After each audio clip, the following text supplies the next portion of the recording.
All right, good morning and welcome to the second session here in the Marine Corps Theater. Our second session today will be on installation resilience, and we're fortunate to have Colonel Thomas M. Marty Bedell, the United States Marine Corps, a commanding officer out at Miramar.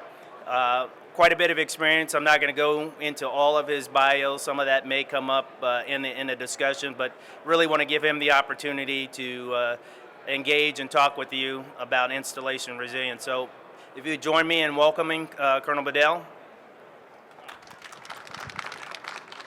All right, good morning, everybody. I'm really honored to be able to have the opportunity to talk to you this morning, and I'm kind of excited because I've been in command for 19 months, and I didn't have much background in being the mayor of a city or a city planner. I think the Marine Corps is real comfortable with sending our officers through a 6-month basic school, and then whatever they need you to do, you're going to figure it out. I'd like you to come away today with two things. So the first thing is a new kind of appreciation and understanding of installations, and installations as part of a system of systems. And I don't think I'm out in front of the Commandant when I say that historically we've kind of underinvested in installations. So the sustainment of facilities, things that maybe don't really quicken the blood of the war fighters, but there's something really important about thinking about installations as part of a larger system. So that's the first thing I'd like you to come away with. The second thing is that technology, platforms, innovative solutions, all of the things in this room and all of the things that you do are absolutely ripe for opportunity in the installations world. And I'm going to give you a couple examples of things that are working extremely well aboard Miramar that are solving problems I have. So I'm excited to share that with you. So installations as part of a system of systems, and technology and platform solutions as plug and play against many of these. So if you think of something along the way, please make sure you write it down and sing out, because I'm welcoming any ideas that you have. So to begin with, I think I'll tell a quick story. Back in 2004, then Captain Bedell, I was embarking on my first Marine Expeditionary Unit, the 11th MU, and I was on the Belleau Wood. Now, some of the older folks might remember the Belleau Wood. You'd have to be kind of old to remember the Belleau Wood, because that was the last cruise in 2004. I think they have since sunk it, and it's a reef somewhere off of Hawaii. So I get to be the old dinosaur who was on the Belleau Wood. But the story I wanted to share with you, I got on the boat, and I'm really excited. The novelty of being on a boat wears off pretty quickly, but I was in the initial phase of kind of being excited on the boat, walking around, introducing myself, asking sailors what they do, and I met a hull technician. Now, keeping in mind this boat is about 30 years old, things are starting to get a little shaky. They knew this was the last cruise, so the sustainment investment had been kind of tapering off. And this young sailor was super excited. I was like, "So what do you do?" He's like, "I'm a hull technician. I'm lead attack on a Tiger team." I'm like, "Whoa, lead attack on a Tiger team? What do you do?" He said, "Well, when a head explodes and there's sewage spraying everywhere and they don't know how to stop it, they call in the Tiger team. And I'm the guy that goes in. I've got the spacesuit on, and I got the oxygen, and I go in. I got to take it to turn off the sewage and get that thing under control so that we can keep doing the thing the ship does." I'm like, wow. So I learned a lot that I didn't really understand. I learned from that interaction. The first thing is, if you got to give somebody a really crappy job, you're going to want to put them in charge of a Tiger team. That's going to give them some motivation to take care of some nasty business. But the second thing I definitely didn't understand until I was put in charge of Miramar is that when things get old, they break. Things as inglorious as sewer lines and electrical cables and water mains and things that don't really, again, seem to be necessarily as important when you're talking about warfighting capability. So with my background as a Harrier pilot, having deployed multiple times, done the fun, sexy stuff, I am now doing something that I honestly believe is as exciting and as sexy as the warfighting parts of this system of systems. So what I'm going to do is I'm going to make a progression here. I would like to have everyone think as I go through this about people, about platforms, and about power. And we're gonna kind of go through this, but keep in mind the people part. That's the foot stomper. And I think that we lose sight of the people part. And if we can keep that in mind, we can connect the parts of the system to the warfighting capability of the MAGTAF. So let's start there. Marines talk about Marine Air Ground Task Forces. That's how we organize ourselves. That's how we account for everything we need. We need a ground combat element. We need an aviation combat element. We're talking sexy stuff now. We're talking battalions of Marines. We're talking aircraft. That's cool. That's what we do. We're talking about a logistics element. So that's kind of cool. It's actually extremely cool if you need all of the things you need for the ground combat element and the air combat element, which is why we organize ourselves that way. And then you have the command element. So with all of that kind of as the way we are organized, yesterday General Smith said something really interesting in his comments. He said the Marine Air Ground and Logistics Task Force. I don't know if anybody heard that. That kind of caught my ear because I hadn't heard of the MAGLTAF before. But he was trying to underscore this larger conversation that the Marine Corps is having about the importance of logistics and getting logistics where you need them in order to enable the force. So let me take that one step further. Secondhand, I heard that he said that installations is the fifth element of the MAGTAF. Installations is the fifth element of the MAGTAF. So now we've got a MAGL-E-TAF. So let's not get hung up on the acronym, but there's something extremely important about thinking about the installations as the fifth element of the MAGTAF. Let's go back to the Bell of Wood. We're out there on a MEU. We have a ship. The ship is the installation. When you think about a carrier strike group, what is the first thing that comes to mind? The ship. The Abraham Lincoln is sailing. All of the aircraft embarked, all of the supplies, all of the sailors. You may have heard an aircraft carrier as a floating city. Absolutely true. 5,000 people out there. You've got a flight deck, you've got aircraft, you've got fuel, you've got weapons, you've got food, you've got berthing, you've got gyms, you've got a movie theater, I think. So you have a floating city. You have an installation that is able to support the mission of the Carrier Strike Group. So as we think about installations as the fifth element of the MAGTAF, it suddenly becomes really interesting if you start to think about installations not as a city, but as an operating platform. So I think that when we talk about the fifth element of the MAGTAF as an installation, there's something very, very compelling about thinking about our bases and our stations as aircraft carriers. Miramar is a 2-mile long aircraft carrier. Doesn't go very fast. It has a very predictable point of intended movement.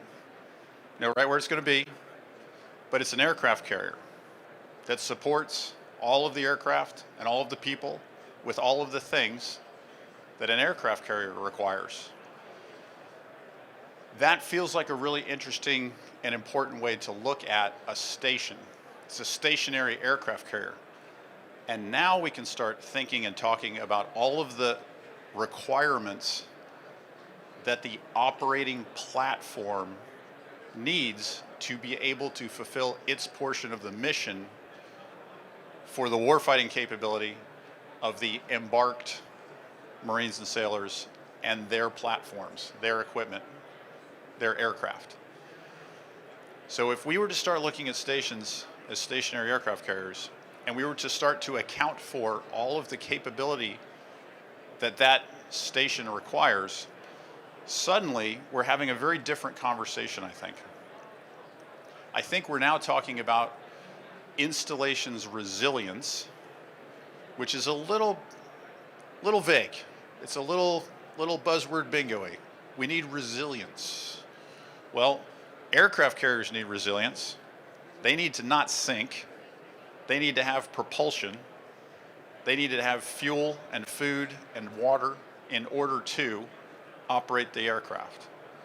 Those things that are accounted for on a ship and the resilience, the redundancy, that is an assumed discussion, and you better have a plan B. You better have a couple of 3 layers of resilience to whatever it is that you need in order to operate the ship.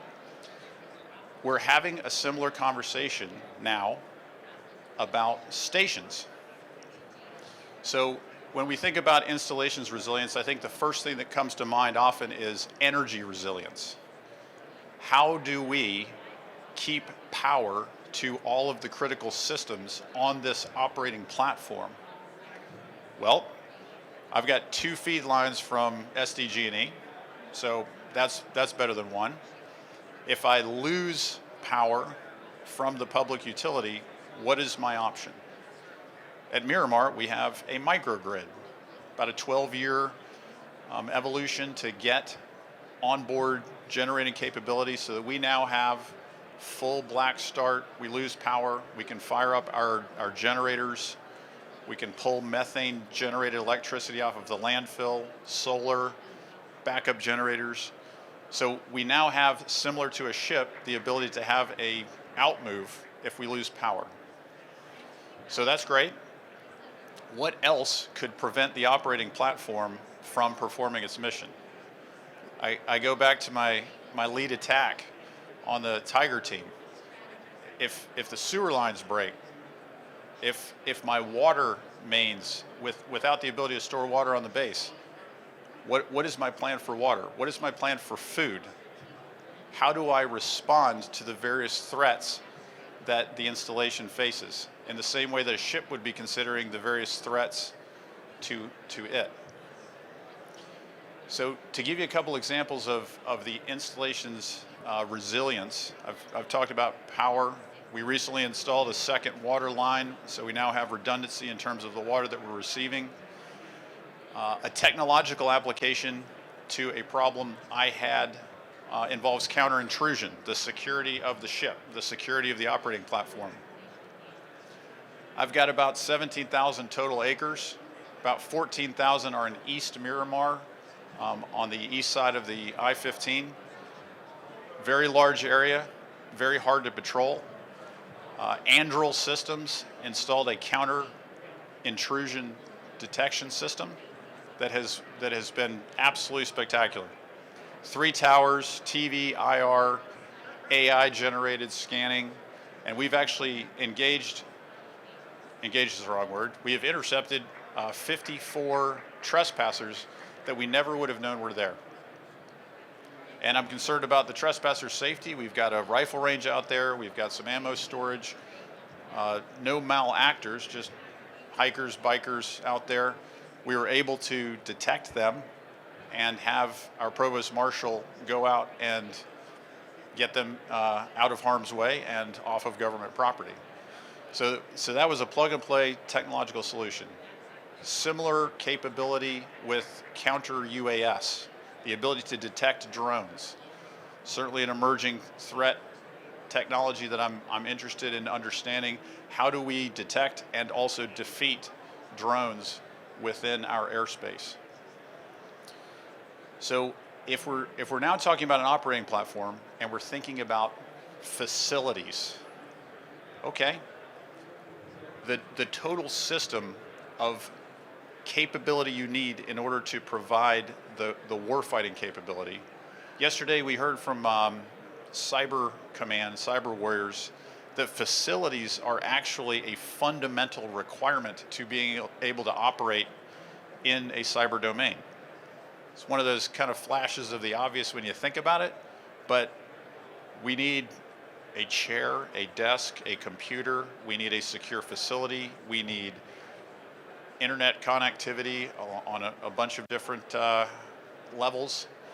If you don't have that facility and you don't have power to that facility, you do not have the ability to enter the cyber domain. So, okay, yeah, I'm starting to see that maybe installations is a little bit important. That's actually part of a weapons system. So when we think and talk about that, I think that's really helpful.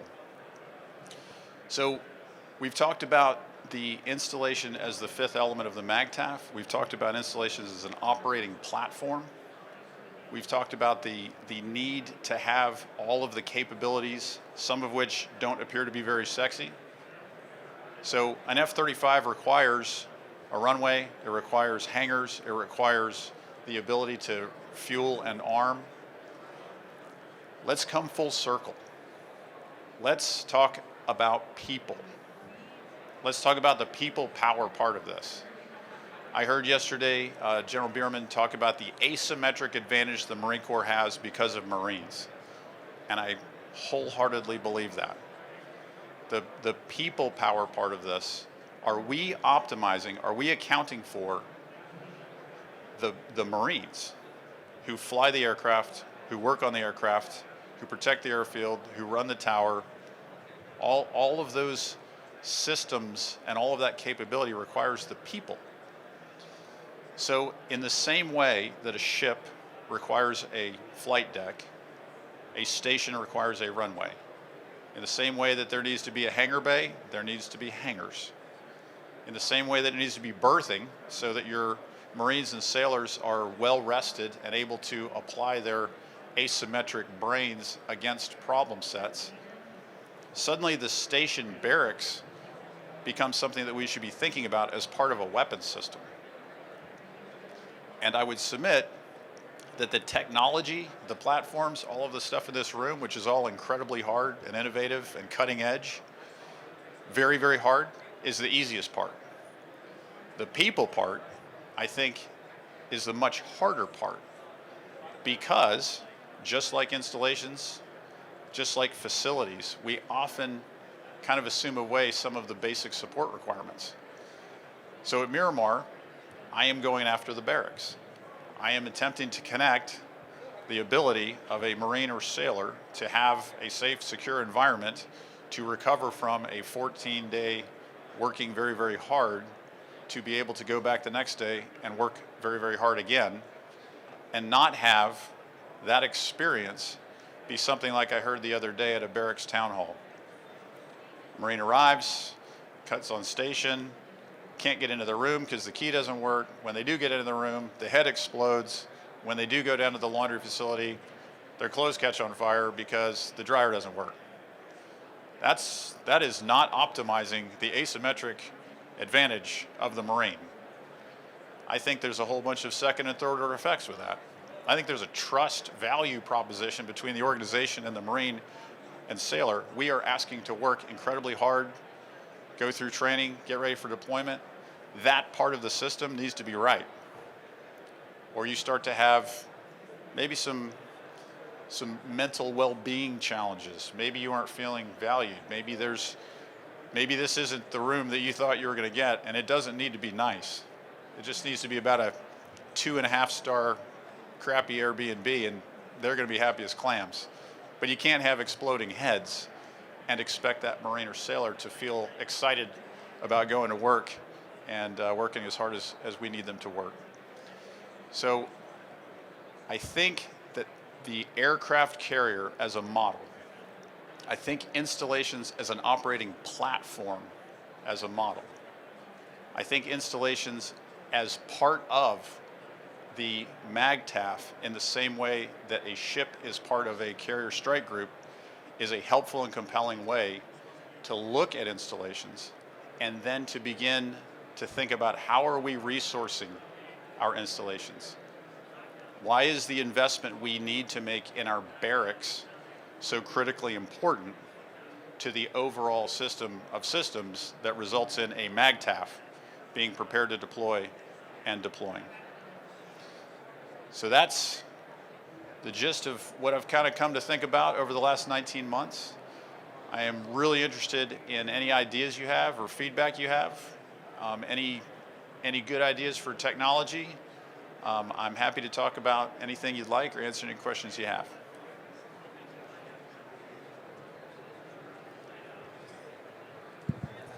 Good morning, sir. You're David right. Terpstra, retired Navy Special Operations, and now I work at Data Miner on the customer success side of things. Awesome.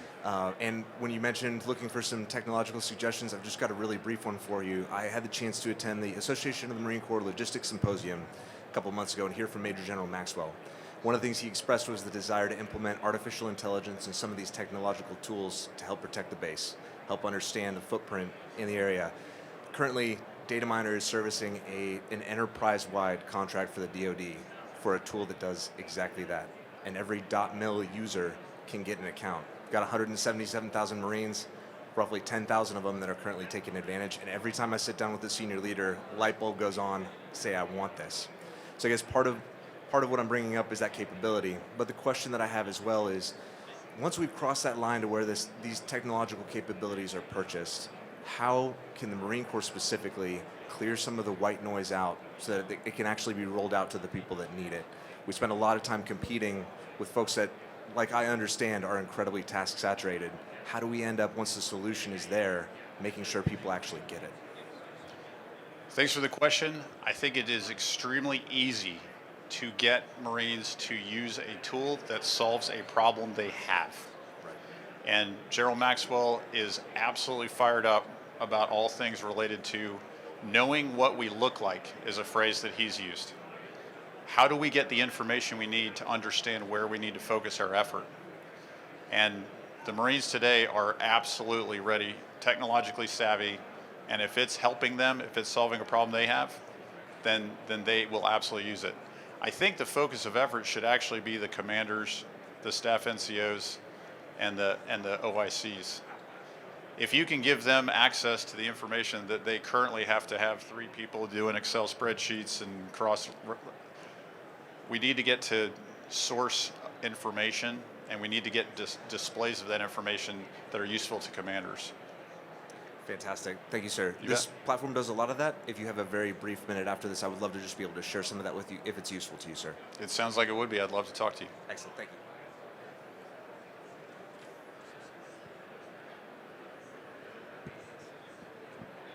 So the installations, obviously there's a growing connectedness and capability and so on within the installation, but these places are also part of a community that stretches out beyond the installation. And how are you thinking about the support elements, the security, the connectivity, and the connectedness in a community sense for the civilian workers, the spouses and family, all these things that are inherently a part of having the installation infrastructure and all that installation capability work really effectively?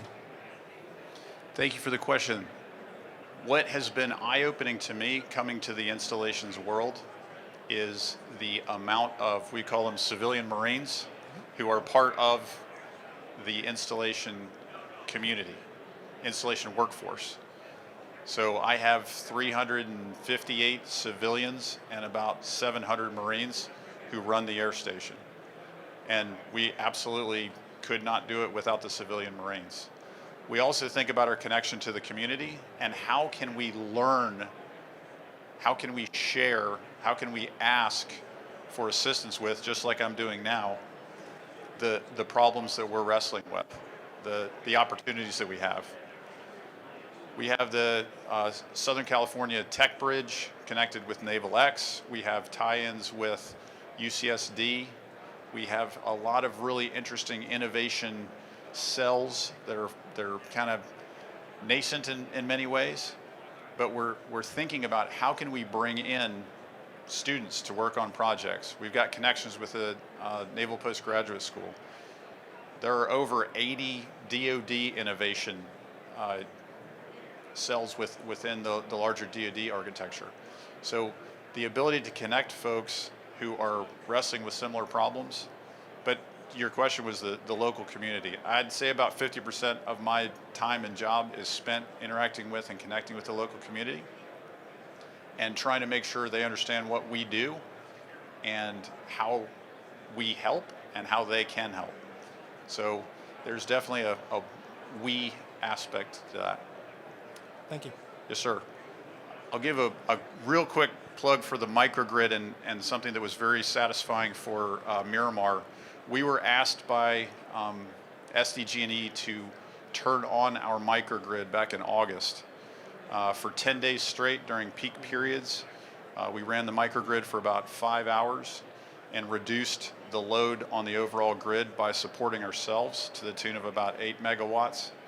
And that prevented about 3,000 homes from going into brownout or even blackout conditions. So it was really nice to be able to connect with the community, to be a part of the community, and to show what that installation's resilience was able to provide at the request of SDG&E. I am an Eagle Scout. I think about being prepared. So I like to what if things. So the ability of the installation to support the local community in the event of earthquake, wildfire, natural disaster, the Miramar capability would absolutely be in support of the local community. How do we get supplies in? How do we potentially host some sort of mass casualty event? Being able to keep the lights on, have power as a starting point for that is very satisfying to know that if needed, we're here and able to respond. Bruce. Yes, Jay, no, sorry, no, Jay. I'm Sorry, Jay, Jay. yes. Jay, Bruce, sorry. Yes. Just wanted to make the comment. You've heard me say this many times before, but I wanted to say it before your audience here, sir, that I've had the privilege and honor of having you as a neighbor since 1977. And gosh, we love our Marines. But I also like to make the comment that being one of those neighbors, I will complain if I don't hear any jet noise after a week. So keep up the good work, and looking forward to the Blue Angels Air Show. Thank you, sir. Thank you very much. I appreciate that, Jay. I'll save my air show plug for the very end. Hey, sir. Hello, ma'am. Gidget Fuentes, running for USNI. Yes, ma'am. You mentioned historically installations have been underfunded. With the recent impacts on climate change and we saw some of the destruction back like at Camp Lejeune and some of the other military bases, a lot of money is, kind of going to help do a lot of, repairs and reconstruction and all. What are your priorities? Are there particular needs that you see at Miramar that, the Marine Corps needs to throw some money at? And do you look at expanding some of these capabilities, such as, on the energy side, with either expanding the grid or, the water is a big issue out here. You mentioned the second water main. Any priorities there that you're hoping the Marine Corps could throw some money at that'll help the overall goals of the installation? Thank you for the question. So, not wanting to get in front of my bosses, I will share with you that there is a increase in installations funding coming in the next 2 or 3 years. We have something like $13 billion of deferred maintenance in response to 20 years of needing to prioritize elsewhere. So that deferred maintenance bill means there is work to be done to get our facilities where they need to be or prevent them from degrading. And it is a fairly simple business case analysis. You build a brand new building and it is brand new on day one and it will degrade over time. So there is sustainment investment required. And I believe that the Marine Corps is acknowledging that and is making good on General Berger's assessment that the historical underinvestment in sustainment has to be addressed, or the buildings we need in 20 years and the buildings we have that aren't where they need to be now are going to be in worse shape. So there's also some, aboard the installation, we have some really great examples side by side of a brand new F-35 hangar. Not $240 million. It's real nice. It does everything it needs to do. It's got the latest systems. It's the safest, best building in the DoD. And next to it is a 1950s hangar that we need to tear down as quickly as we can because we need to build the second F-35 hangar. So there's a lot of investment going in. I think it is worth noting that the cost of military construction, the cost of a lot of these new buildings is huge. And the lead times, the long range planning required 5, 6, 7 years from initial design to completion of a project. So everything about the installation's command has long lead times and is very expensive, which is why I think it is extremely helpful to consider this not as a building, but as part of a platform. Aircraft carriers are also pretty expensive because of the system you're purchasing, and the maintenance of that system is accounted for over the lifespan of the platform. We must do the exact same thing with the operating platform that in this case is 789 buildings, not just one aircraft. Sir, thank you for mentioning the issue of critical infrastructure and your intertie with the civilian sector. I'm with the Fusion Center here in San Diego, and one of the things we're doing is mapping all of the infrastructure and dependencies, including for military bases. So I wanted to thank you for mentioning that and see if we could chat later about that, sir. Yes, sir. I'd welcome that.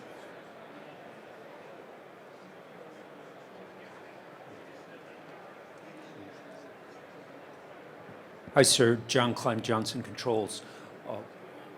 Marine Corps Station Miramar has been, a highlight of innovative thinking in the Marine Corps. And what are y'all thinking about moving installation data, facility readiness data into the cloud so that there could be an enterprise platform look as you generate force structure to respond to threats and support the first, the MEF?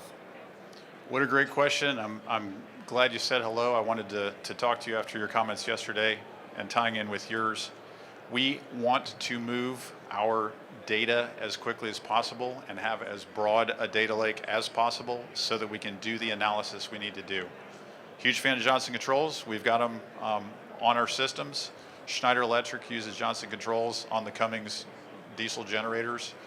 So you get to a really important point, and this is in the category of things that I kind of stumble on almost daily, which is I can't believe we're not already doing that. There is a need to be able to understand how we're using energy very, very specifically with individual systems. So we are currently in the process of tying together 54 HVAC units to understand how we could better meter, measure, turn on, turn off. We're starting with which ones could we turn off in crisis, but the technology is out there to be able to manage these incredibly power-hungry systems minute to minute throughout the day to reduce our demand. And it is certainly about sustainability and carbon footprint, yes. It's also about the ability to have the savings reinvested in critical infrastructure. So I believe that the solution is exactly as you suggest. We have to have the data that we need to be able to then install various systems to be able to manage this. And I think we are about 1, maybe 2% into that conversation, but I'd love to talk more. Sir, good morning. Jason Stahl from Siena Government, and a perfect segue, and thank you for that comment about moving data, because we move data. And that's what I want to talk to you about. Ask the question on, you talk about critical infrastructure, and my observation has been when we talk about critical infrastructure, a lot of times it's the physical building. And so what I look at is, in my previous life as well in the Navy and Special Operations Community, it was like, it's not the craft, it's not the helicopter, it's not the thing that's classified, it's what it does and how it does it. It's all the pipes that run into it. So when we talk about data and the increased demand for sensors and more data that's coming in and in and in and continues to grow and grow and grow, that puts a stress on that core IT infrastructure. Where does that fall into in terms of modernization and in terms of the base modernization that you're talking about? So I'm happy to report, and tying in with your comment about Miramar being kind of an innovation center and the forward edge of the DoD's microgrid energy resilience discussion has led to a a broader understanding of the system. So you can have to get at your question with an intermediate step, you can have a great energy generation capability, but if it's going through 40-year-old cables that are not reliable, you do not have the energy resilience you need. As we have discovered, a lot of the systems that we're using are dated. I think the software package for the microgrid is a few iterations old. Bosnian coders, there's a whole bunch of how is this a thing? So how do we get to identifying all of the critical infrastructure, especially and including the IT systems, where they need to be? So we're thinking about that. We are trying to continue to progress the microgrid capability, and there was a second half of your question that I didn't answer. How do we continue to expand the capacity to produce energy while also accounting for the cyber security elements to that system and any other system? The cyber security requirements can very quickly get you to an ability where you're completely safe but unable to do or develop or try innovate. So the IT part of this is probably the hardest part in some ways, and I think that there's a lot of room for growth there. Thank you.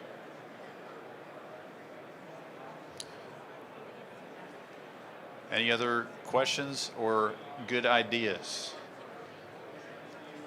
All right, if anybody wants to try anything, do anything, I am here at Miramar. I'm really interested in further developing our installation's resilience. We have a number of living labs that we're trying to create a different approach to various aspects of this operating platform. And I'd love to hear any ideas you have for coming aboard and trying things out.